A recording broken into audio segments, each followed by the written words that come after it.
Assalamualaikum warahmatullahi wabarakatuh. Halo semuanya, saya Kintan Griselda dengan NPM 102240114 kelas C1 Akuntansi. Pada video ini, kita akan membahas mengenai cloud computing atau komputasi awan. Cloud computing yaitu salah satu teknologi penting dalam perkembangan sistem informasi dan keuangan digital. Cloud computing berasal dari kata cloud yang berarti awan dan computing yang berarti komputasi. Jadi, cloud computing adalah teknologi yang memungkinkan pengguna menyimpan, mengakses, dan mengelola data atau program melalui internet tanpa harus memiliki perangkat keras atau server tersendiri. Menurut Stefan Graf, internet bisa dianggap seperti awan besar yang berisi banyak komputer saling terhubung. Artinya, semua kegiatan komputasi sekarang dapat dilakukan secara online. Kelebihan dan kekurangan. Kelebihan cloud computing yaitu yang pertama, kapasitas penyimpanan hampir tidak terbatas, yang kedua, biaya awal dan pemeliharaan rendah, dan yang ketiga, data dapat diakses dari mana saja. Lalu kekurangannya yaitu yang pertama, tergantung pada kecepatan internet, yang kedua, resiko keamanan dan privasi data, dan yang terakhir, terbatas dalam penyesuaian aplikasi.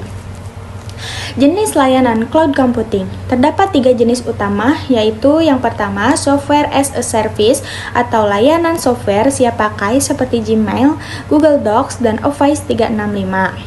Pengguna cukup berlangganan tanpa instalasi atau lisensi software.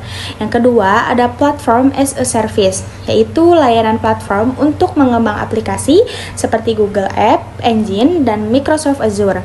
Pengembang dapat membuat aplikasi tanpa perlu mengelola server sendiri. Yang ketiga, ada infrastruktur as a service, yaitu menyediakan infrastruktur seperti server virtual, penyimpanan, dan jaringan.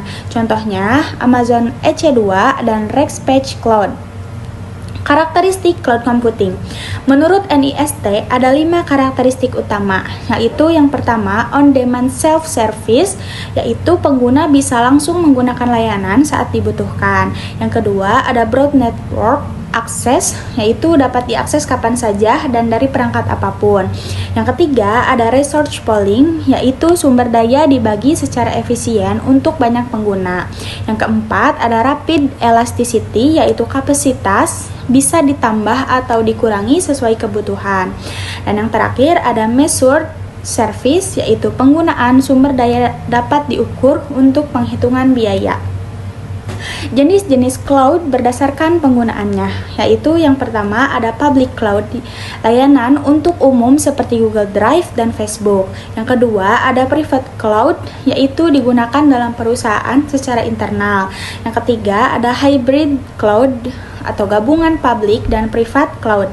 Yang terakhir ada community cloud, yaitu biasa digunakan oleh komunitas atau organisasi tertentu. Selanjutnya, ada contoh cloud storage atau layanan penyimpanan populer antara lain. Yang pertama ada Dropbox, penyimpanannya gratis hingga 2 GB. Yang kedua ada Google Drive yang gratis sampai 15 GB. Ada OneDrive, dan yang terakhir ada iCloud untuk pengguna Apple. Semua layanan ini memungkinkan penyimpanan dan sinkronisasi data secara online. Resiko cloud computing.